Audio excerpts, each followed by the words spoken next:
Fiancée dumped me, but shocked I threw her out of my house and took back the ring. So where do I even start with this? My ex-fiancée Laura dumped me out of nowhere, and honestly, I'm still trying to figure out what the hell happened. I thought everything was good between us, like, yeah, we had our ups and downs, but who doesn't, right? We'd been together for 4 years, we were planning to get married, and then boom, well, not that word, but you get me. She tells me we need to break up. And her reason? My job. Yeah, you read that right. My damn job at my family's restaurant. Now I get it. My hours are kind of weird. I work evenings, and by the time I'm home, she's already been off work for like 3 or 4 hours. But this isn't news. She's known this since day one. Like before we even got engaged, she knew my schedule was all over the place. I work late shifts. Tuesdays, Wednesdays, Thursdays. I'm there from 4:30 to 9 p.m., Fridays and Saturdays a little later. But it's not like I'm never around. We had Sundays, some mornings, and even most of Saturdays before my shift started. I didn't think it was that big of a deal. But Laura? Nah, she starts talking about how we barely see each other and that I need to find a new job because she's tired of waiting around for me to get home every night. She works 7:30 a.m. to 6 p.m., so she gets off way earlier than me, and I guess she didn't like having to fill that time alone. I mean, it sucks, sure, but I always thought we were making it work. I even offered for her to work with me at the restaurant. I thought it was a pretty solid idea. We could spend more time together, she wouldn't be bored waiting around, and we'd save up more money for the wedding.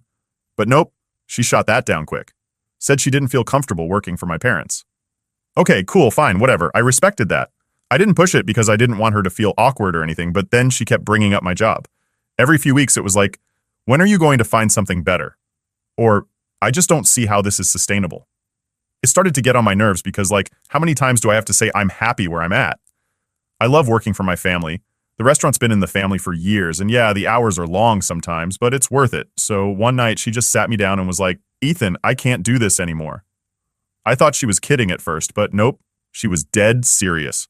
She told me that if I wasn't going to change jobs, she couldn't see how we could ever get married. It totally blindsided me. I tried to tell her that we could figure it out, like maybe there's a way to balance things better, but she wasn't having any of it. She said she needed more from me.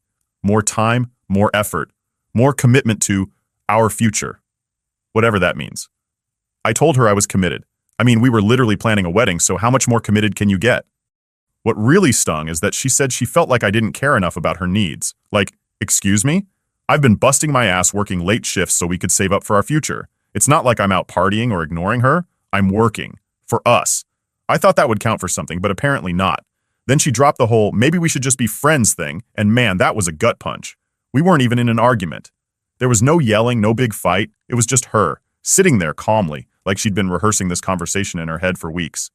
I asked her straight up, are you serious? You want to throw all this away because of my job? And she had the nerve to say, it's not just your job, it's the fact that you don't seem willing to change for us. That's when I got pissed. I reminded her that she knew about my schedule before we even got engaged.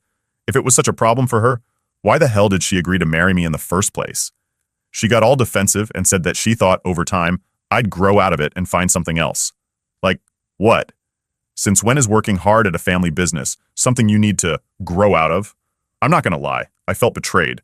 She basically admitted that she was waiting for me to become some different version of myself, and when that didn't happen, she was out.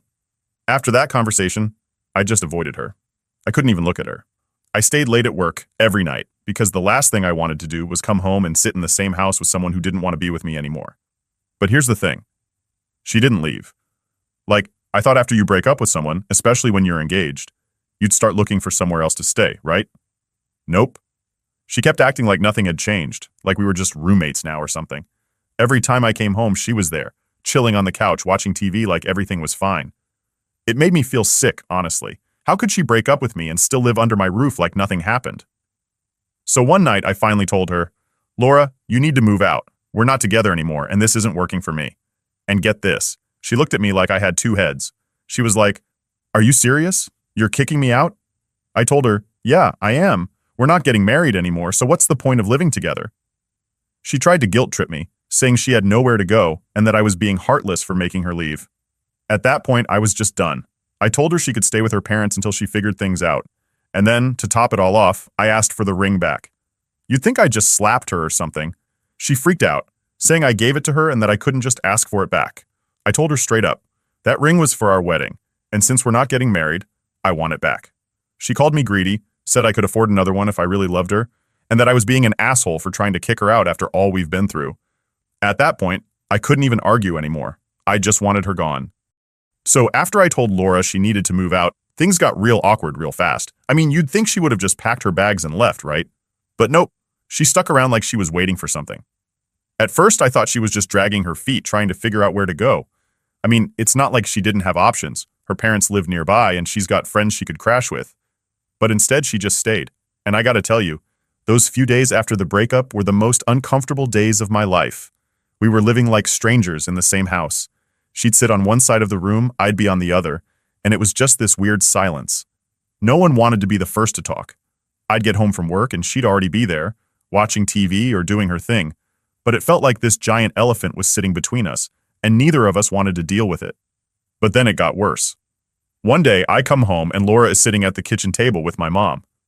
Yeah, you read that right. My mom. Apparently, she had called my mom over without even telling me. So I walk in, and they're sitting there having coffee like everything's totally normal. I was so confused. My mom looks at me and goes, "Ethan, we need to talk." I was already annoyed at that point, but I tried to keep calm. I mean, it's my mom, right? I sit down and Laura starts telling her side of the story, saying she doesn't have anywhere to go, and how it's unfair that I'm asking her to move out so soon after the breakup. And then my mom, bless her heart, starts suggesting that maybe we should work something out and that Laura could stay for a bit longer while she figures things out. I couldn't believe it. Like what? I just stared at them for a second before saying, "Mom, we're not together anymore. Why would I let her stay here?" My mom, always the peacekeeper, goes, "Well, she needs time to figure things out. It's not easy to just up and move, you know." I tried to stay calm, but I was fuming inside. I mean, yeah, it's not easy, but we broke up. We're not a couple anymore, so why should I have to put up with this? I looked at Laura and said, "You've had time. It's been almost a week. You need to leave." And then, of course, Laura gets all emotional, saying she thought I was better than this, that she never expected me to just toss her out like trash. She even starts tearing up in front of my mom, and I swear, it was like she was trying to make me look like the bad guy. My mom, at this point, starts trying to smooth things over, saying, "Ethan, maybe you could give her a little more time. You two were together for so long. It's not easy to just end things like this." I couldn't believe what I was hearing. My own mom was taking Laura's side. I love my mom, but this was not her call to make. I told her straight up, "Mom, this isn't your business. Laura and I are done. She needs to go." And that's when Laura pulls the ultimate guilt trip. She looks me dead in the eyes and says, "If you really loved me, you wouldn't be doing this. I thought you cared about me." Man, that hit me hard. I didn't want to be the bad guy here, but at the same time, how long was I supposed to let this drag on? She's the one who ended things, not me. And now she's trying to flip it like I'm the one being unreasonable. I stood my ground, though. I told her, "I do care, but we're not together anymore, and this isn't your home. You need to move on." Laura stormed out of the room, and my mom just sat there looking all disappointed, like I was the one who messed everything up. She gave me this look and said, "I just hope you're doing the right thing." That messed with me for a while. Like, was I being too harsh? Should I have given her more time? But then I thought about how she'd been dragging this out, trying to stay in the house, making me feel uncomfortable in my own place. And I knew I wasn't in the wrong. This was my house, my space, and she was just trying to manipulate the situation to make herself the victim. The next day I come home and Laura is gone. Her stuff's still there, but she's not home. At first, I felt this huge relief, thinking maybe she finally decided to move out. But nope, it was just another game. She comes back late that night, acting all nonchalant like nothing happened. She didn't say a word to me, just went straight to the bedroom and shut the door. At this point, I was done. I couldn't deal with this anymore. I texted her, telling her she had until the end of the week to get her stuff out and leave, or I was going to start the eviction process. I know it sounds harsh, but what else was I supposed to do? She wasn't taking me seriously, and I wasn't about to spend another week living in this weird, messed up situation. And get this. She texts back, "I can't believe you're being like this. I thought we could at least be friends, but you're treating me like I'm some stranger." That's when I realized she wasn't ever going to leave unless I forced her to. She was playing this whole thing like a game, trying to get me to cave, maybe hoping I'd apologize or something and beg her to stay, but I wasn't about to do that. Not after everything she'd put me through. By the end of the week, Laura finally started packing her stuff. It was like this big dramatic scene every time she moved a box. She'd huff and puff, making a show of it like she wanted me to feel sorry for her. But I didn't. I mean, I felt bad that things ended the way they did, but I wasn't about to let her stay just because she didn't feel like moving. And then came the ring. The damn ring. I thought we were done with that conversation, but nope. She tries to pull it again, saying, I can't believe you're actually asking for the ring back. You know I cared about you? I didn't even argue this time. I just told her, we're not getting married. The ring was for the wedding. No wedding, no ring. She gave me this look, like I was the biggest jerk on the planet, but she finally gave it back. And honestly, when she handed it over, I felt this huge weight lift off my shoulders. It was like the final chapter of our relationship was closing, and I could finally move on. Now, it's been a few days since she left, and honestly, I feel better than I have in months. It's weird not having her around, but it's also kind of freeing. I don't have to walk on eggshells in my own house, and I don't have to deal with her trying to guilt trip me every 5 seconds. Do I miss her?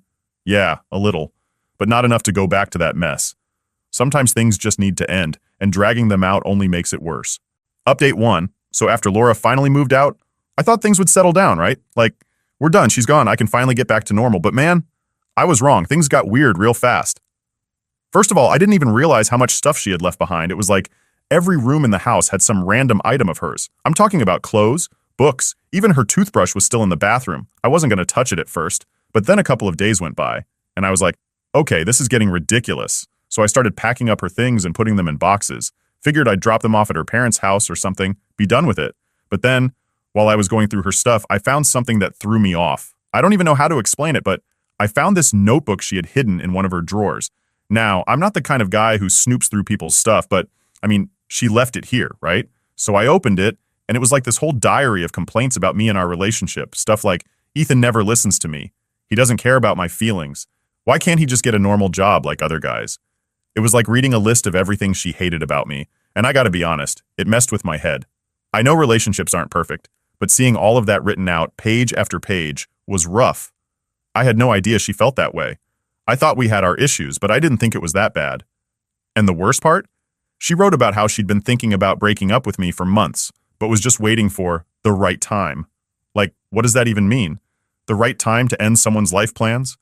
I couldn't believe she was sticking around, pretending everything was fine, when in reality, she was already halfway out the door. So after reading all that, I just felt this weird combination of anger and sadness. Like I knew the relationship was over, but finding that notebook made it so much more real. It wasn't just a breakup because of work schedules. It was like she had been mentally checked out for a long time, and I didn't even see it. I sat there for a while just staring at the pages, trying to figure out if I missed something or if I'd been completely blind this whole time. And then it hit me. She never really wanted to marry me. She just wanted me to be someone I wasn't. She wanted me to quit my job, change my life, and become this ideal version of myself that didn't exist. No wonder she broke up with me. I could never live up to what she wanted. I put the notebook away and tried to distract myself, but it kept eating at me. I couldn't stop thinking about everything she wrote. It was like this nagging voice in the back of my head, reminding me that maybe I wasn't good enough. That's the thing about breakups. They make you question everything. You start overanalyzing every conversation, every argument, every time you said, I love you, and wonder if any of it meant what you thought it did. A few days later, Laura texts me. I hadn't heard from her since she moved out, and honestly, I wasn't expecting to. But her text wasn't what I thought it'd be. She didn't want to check in or talk about the breakup. Nope. She wanted to come by and pick up a few things. Like, okay, you've already been gone for over a week, and now you want to come back and get your stuff?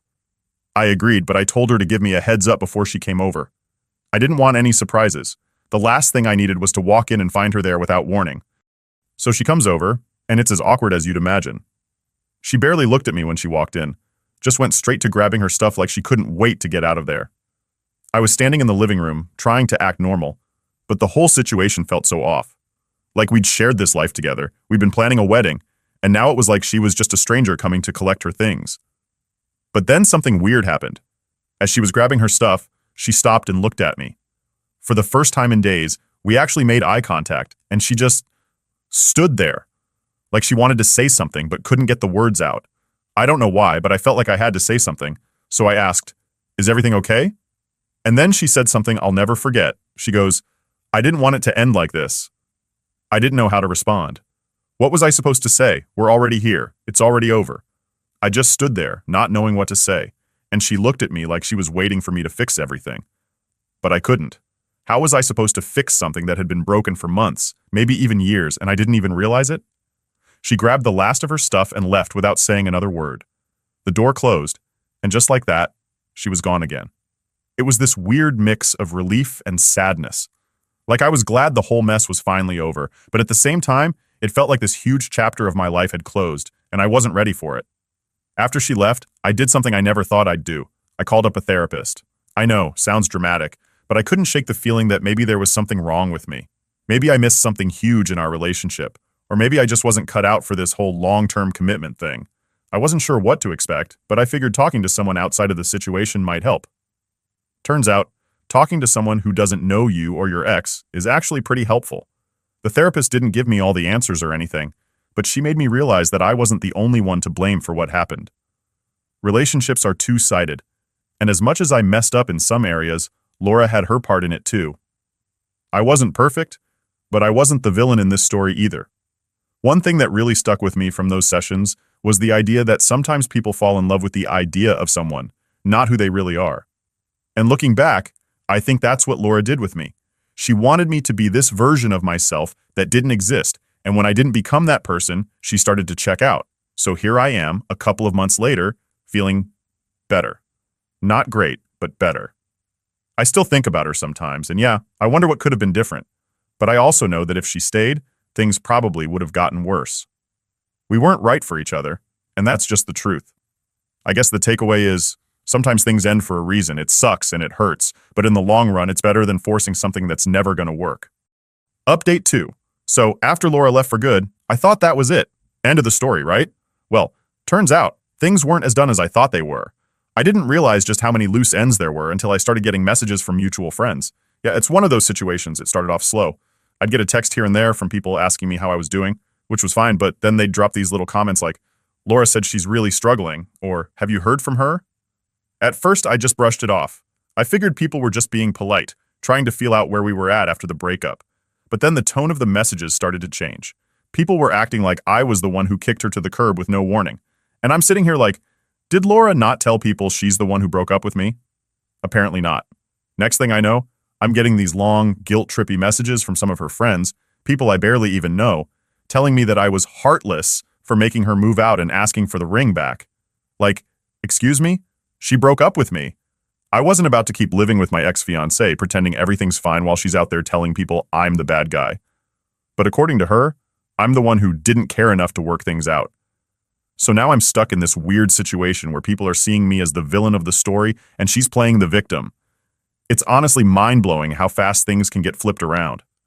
I had to start explaining to people what actually happened, and every time I did, it just felt exhausting.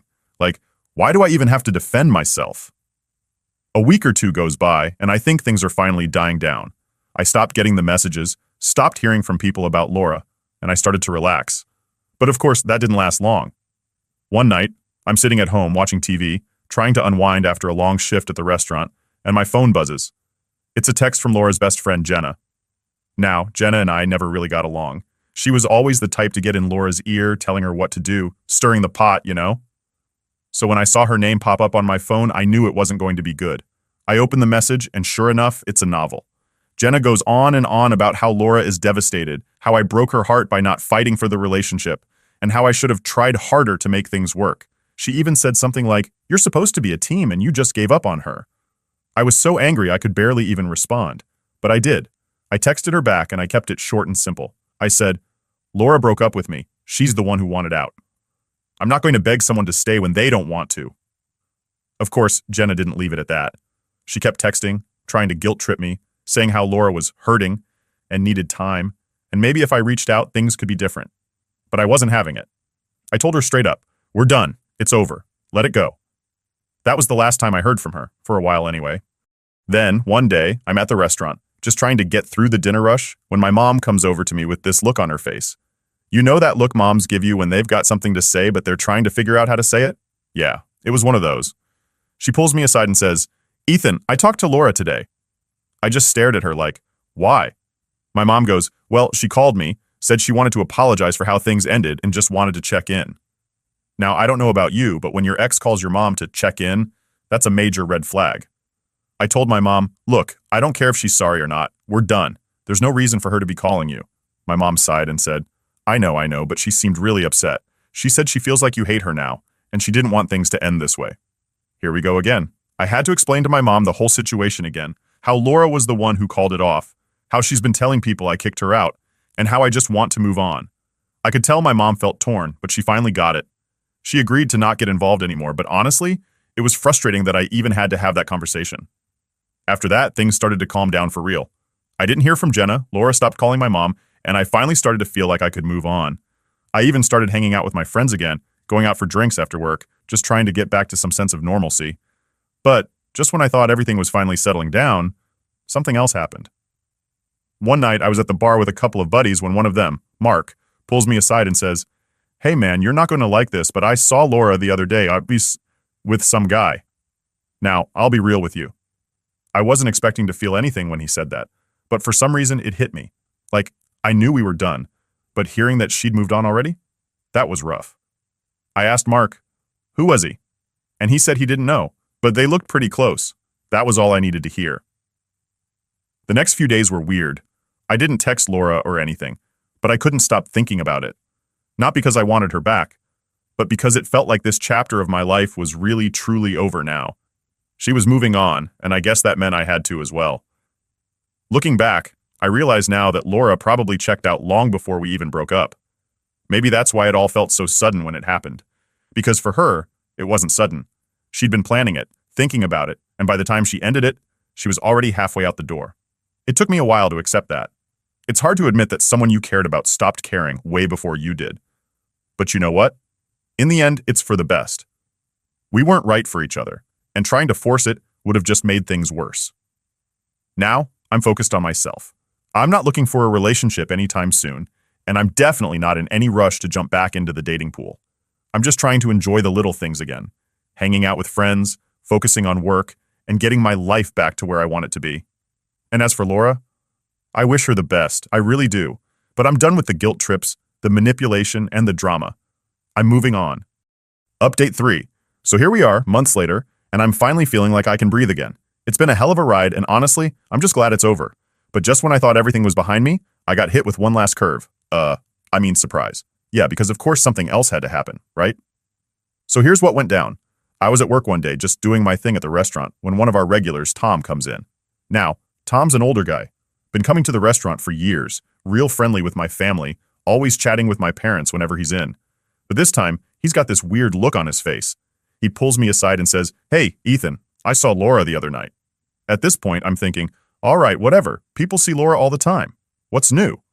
But then he drops this little nugget. "She was with your cousin, Chris."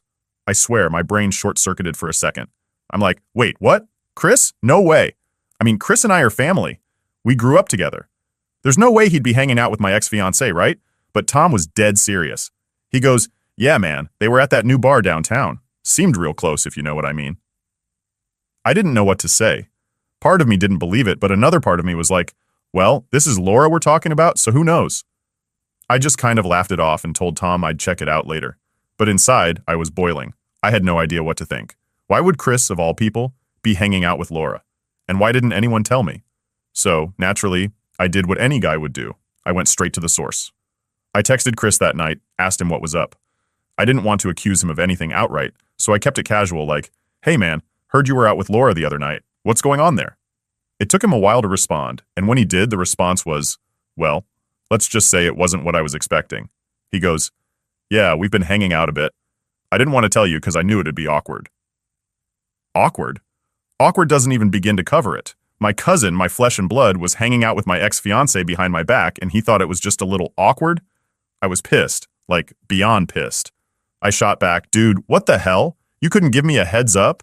He tried to play it off, saying it wasn't a big deal and that they were just friends, nothing serious.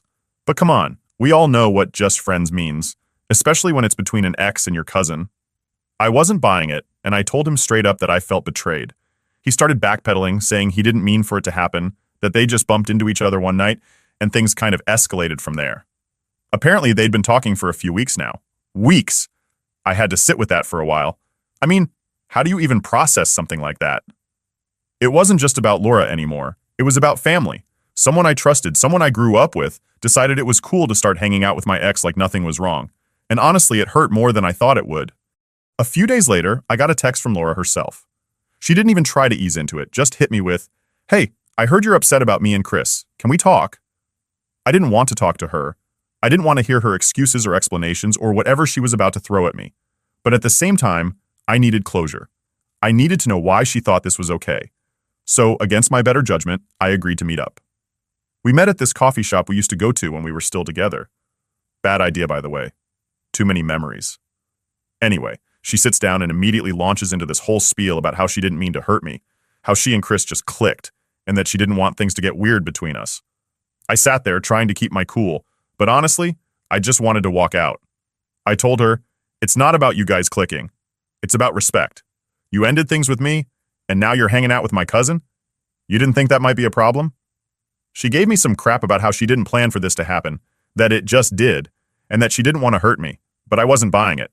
I told her straight up, you made your choice. You don't get to walk back into my life and act like everything's cool now. The conversation didn't go anywhere. She tried to justify it, I wasn't having it, and we both walked away more frustrated than before. I didn't feel any better, but at least I got to say my piece. After that, I blocked her number. I didn't want to deal with her anymore. As for Chris, we had it out too. He called me a few days later, trying to clear the air. I let him talk, but I didn't hold back. I told him he broke my trust, and that's not something you just bounce back from. He apologized, said he didn't mean for things to get messy, but I wasn't ready to forgive him. Family or not, there's a line you don't cross, and he crossed it. Since then, I've been keeping my distance from both of them.